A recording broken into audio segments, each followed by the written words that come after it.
Hi, fantasy readers. This is Karyne Norton, your fellow book binger, and you're listening to the Finding Fantasy Reads podcast, where you can test out a new fantasy story every single week to find your next favorite author. You'll want to stick around for today's story if you like eerie adventures with pirates and ghost ships. It's written by H.L. Davis, who we featured last year with several flash fiction stories from Havoc. She's a Christian, wife, and homeschool mom who calls the South home. She first discovered the joys of writing at 10 years of age, and it's a craft she's delighted to pursue once again. She's particularly fond of fairy tales, whether it's retelling old favorites or weaving magical stories of her own. Hang around to the end or check out today's show notes to see where you can find more from the author. Until then, please enjoy The Phantom by H.L. Davis.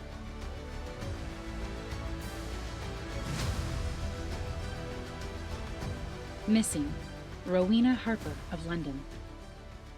The bold black letters seemed to grow larger the longer I stared at them, the smothering sounds and smells of the dockside fading away. News had already reached Bristol? I was tempted to run, but mustered faith in my disguise as I scanned the rest of the information: age, description, the date of my disappearance, and a handsome reward offered for any news leading to my safe return. Anger flickered in my chest. Even in their desperation to find me, my guardians still refused to mention the one physical trait that would make my identification unmistakable. Was that for my sake, or their own? Cheeks hot, I swung round and collided with the nearest sailor. "Watch yourself!" He grabbed my arms to steady me, and I glimpsed sky-blue eyes against a sun-tanned face. "Can't be careless in a harbor such as this." I settled my sack back over my shoulder, lowering my voice. "Sorry, sir." "No harm done." The young man smiled. "I'm Emmett, and you are?" "Silas." Using the name of a Harper family outcast continued to give me a small sense of amused satisfaction. "Tell me, Silas, are you looking for work?" "Yes, to earn passage to the Caribbean." "Come, Rowena, give a good reason." "I have family in Jamaica." "You're in luck." Emmett pointed to a small but stately ship moored close by. "The Endeavor is leaving for Jamaica in the morning, and the cabin boy hired for the journey broke his leg and can't sail. Have you any experience on board a ship?" "Not much, but I come from a long line of seafarers." Emmett glanced down at my bandaged hand, and it took all my willpower not to jerk it behind my back. "Are you injured?" "It's only a scratch." My palm twinged in protest. Seconds slipped by, and I prepared to bolt, but Emmett waved a hand toward the Endeavor. "Well, beggars can't be choosers. Come along. I'll introduce you to the captain." "It's hot as blazes." Emmett wiped the sweat from his brow with a brawny arm. "What I wouldn't give for some clouds. Or a bit of rain." His words drifted across the deck to where I sat alone, ripping off a large piece of salt pork with my teeth. At times like these, I was annoyed yet grateful for my role as cabin boy. Annoyed that I was always the last to eat a meal aboard this vessel. Grateful that, when I was this ravenous, I could ignore proper table manners. Old Flynn, swabbing the deck alongside Emmett, slowed his work and squinted about cautiously. "Watch your words, lad. It be not wise to invite a hint of gray sky when so close to the Devil's Triangle." "Devil's Triangle?" Emmett asked. Without warning, his eyes drifted my way. I held his gaze just long enough not to seem bothered, then once again displayed a deep interest in my daily bread. Still, worry tickled the back of my mind. For the last 2 weeks, I'd caught Emmett watching me more and more. But I'd fooled them all so far, hadn't I? The old sailor set his mop aside, fixing Emmett with a hard stare. "The Devil's Triangle is a stretch of sea that's seen the wreck and ruin of many a ship these last 16 years. From storms that rise so fast and furious that not even the most learnt of seamen could have predicted them. And when these storms rage in the Triangle, always, a dark vessel can be glimpsed riding the waves at the edge of your sight. But as soon as you try to set eye upon her," he waved gnarled fingers through the air, "she vanishes." "Really?" Emmett leaned closer to the grizzled man. "And does this ghost ship have a name?" My heart gave a mighty jolt, scolding me for holding my breath. I lowered my hat over my brow and placed my left hand over the bandage on my right. Pressing my lips together, I inhaled slowly. Stay calm. Breathe. Aye, she's called the Phantom, a name we rarely speak so near her waters. She's believed to be the same vessel once captained by the pirate, Regan the Red, a legendary ship with the power to control sea and sky. Flynn shrugged, taking up his work once more. Though, as I say, no one ever gets a good look at her to tell for sure. She calls up the storms and hides out of sight, leaving other ships, and most on board, to their watery grave. And we'll soon be near the Devil's Triangle, you say? Emmett's voice had grown quiet, his brows knit together. Don't you fear, laddie. The silver-haired sailor gave Emmett's arm a small punch. Not all ships who pass through the triangle sink. That ghost ship, why, her fits of temper are as unpredictable as those of a woman. If you only knew, old man. The palm of my right hand began to tingle. It was almost time. The lifeboat hit the water with a gentle splash. I carefully tossed my sack into it and took a deep breath, praying my resolve wouldn't evaporate in the chilly night air. Going somewhere, Silas? My shoulders tensed, and I turned slowly. Of course, Emmett was on watch tonight. There he stood, lantern in hand. I considered him a few moments, the salty breeze whispering around us, the sea softly lapping against the sides of the ship. Then, for the first time since meeting him, I spoke in my true voice. Yes, Emmett, I'm leaving. He smiled. So you are a girl. I knew it. One night you cried out in your sleep and... He glanced away, his cheeks reddening slightly in the lantern light, and cleared his throat. I've suspected ever since. That explained the extra attention from Emmett of late.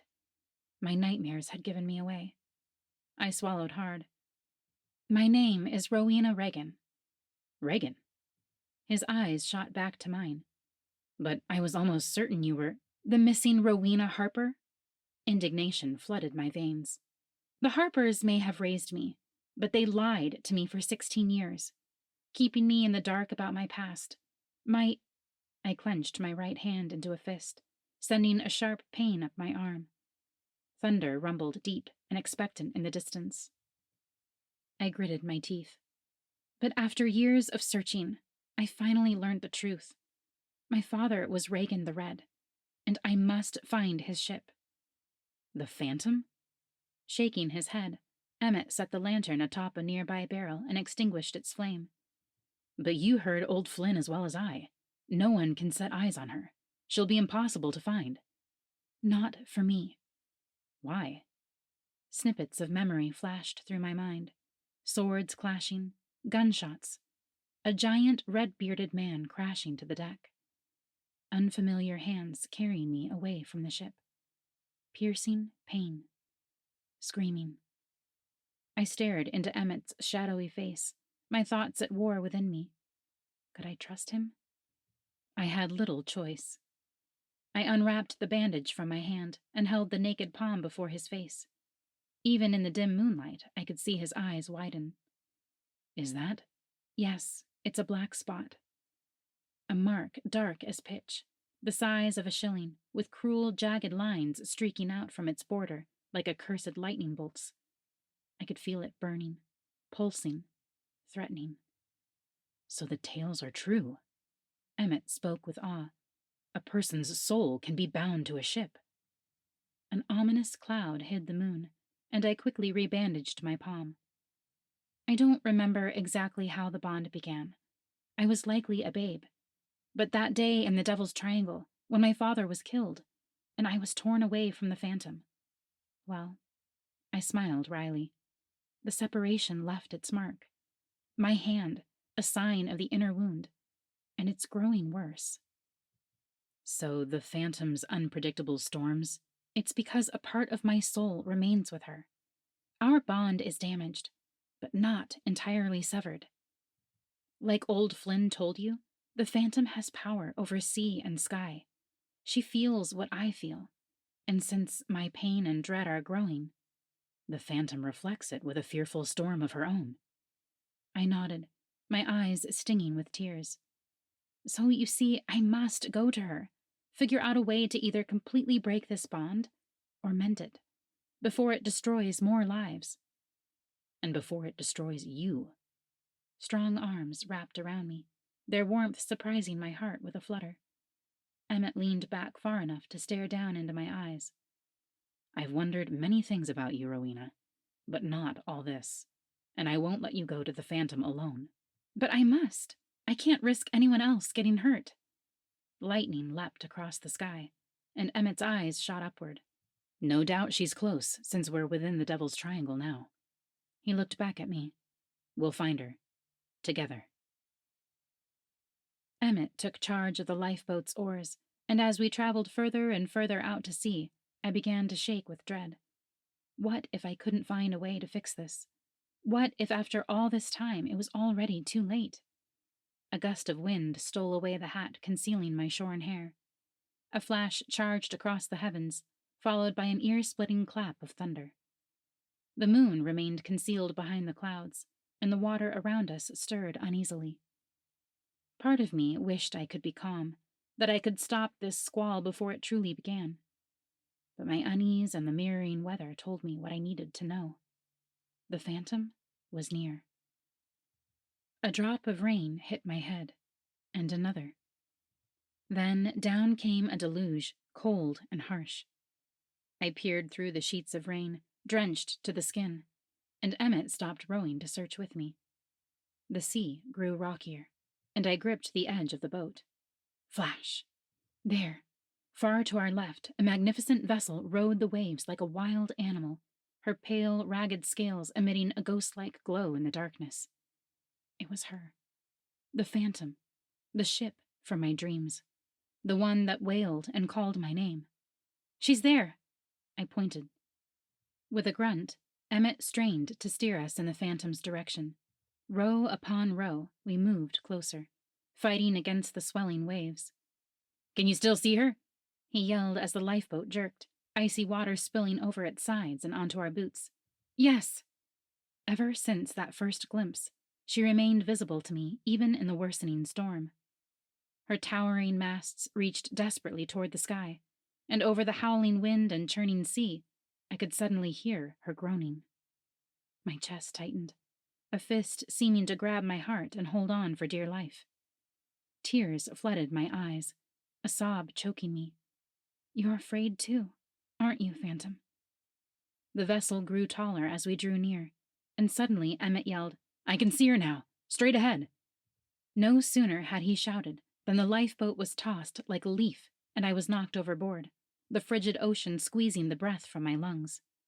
Time stood still as I floated there, stunned by the fall, startled at the darkness surrounding me. I felt the bandage around my hand unravel. The black spot grew heavy, like a burden to drag me down to the depths.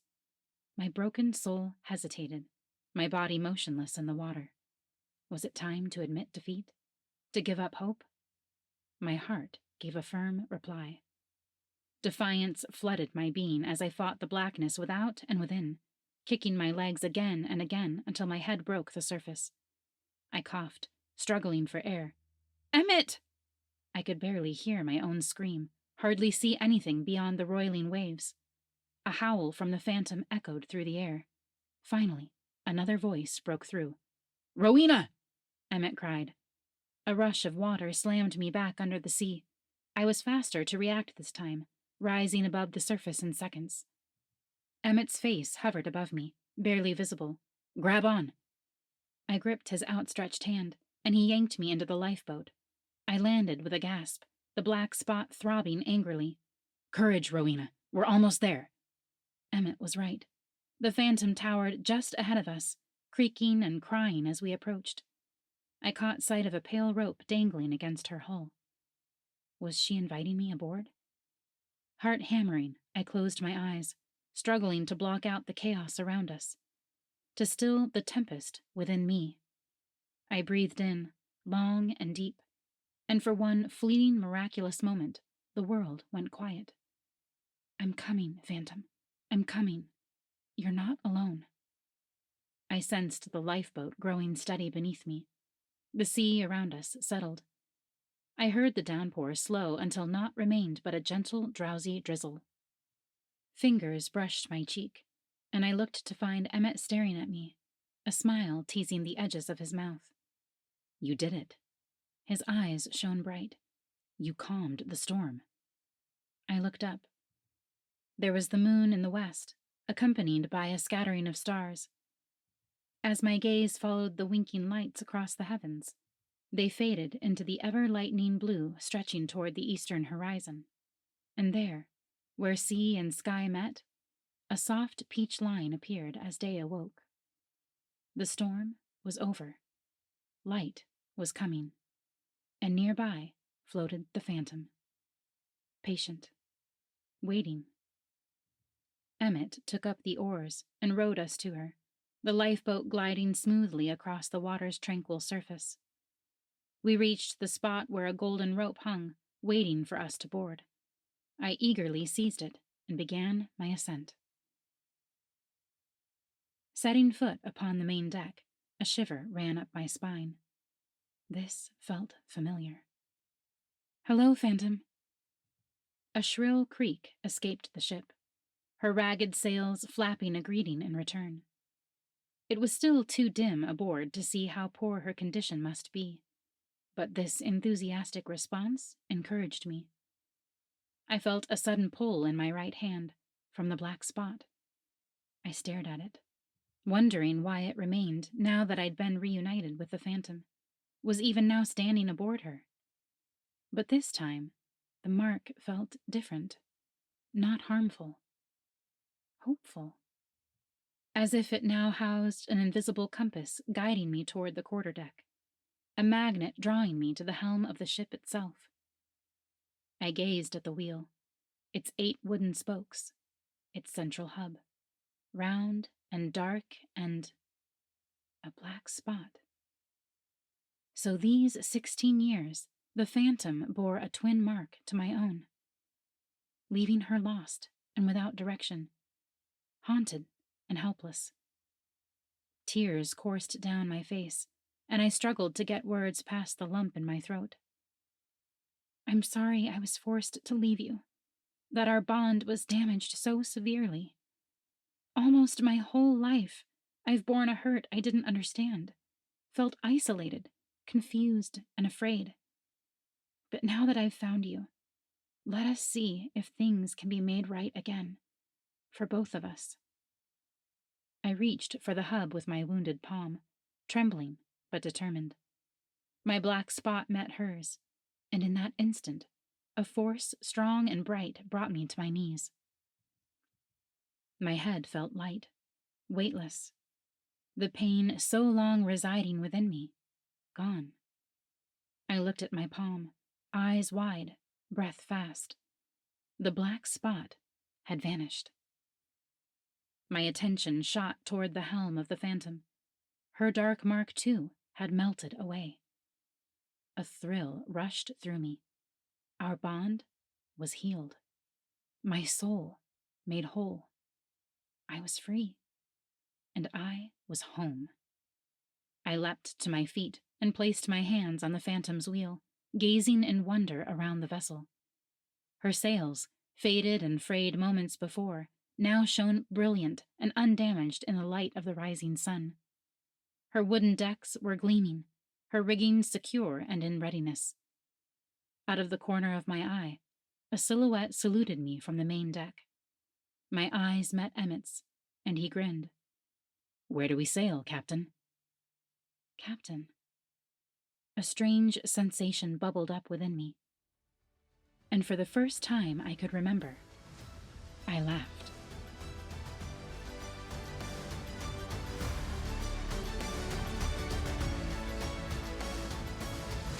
I hope you enjoyed listening to The Phantom by H.L. Davis, narrated by Karyne Norton. If you want to read more by H.L. Davis, go to hldavisstories.substack.com to keep up with her writing. This particular story is from an anthology called Sailing Magic, so if you want more stories on the sea, you can check that out. I'll have direct links for both the anthology and her Substack in the show notes. If you're interested in being a part of the Finding Fantasy Reads volunteer team, I'm still looking for more readers and an audio editor. I have information about each of those roles in the volunteer application form, which you can find at findingfantasyreads.com/volunteer. Over the last month, Hannah Hirschberger joined the team as our website admin, and she has been such a huge help to me. I'm so thankful for her patience with all the tech snafus we've run into while getting her set up, and she's already taken a huge weight off my shoulders when it comes to the workload for getting this podcast out in the world. You can find out more about Hannah and what she writes in the volunteer section of our website at findingfantasyreads.com/about. But next month, you'll also get to hear one of her stories, so be listening for that. Thank you all for listening, and happy reading.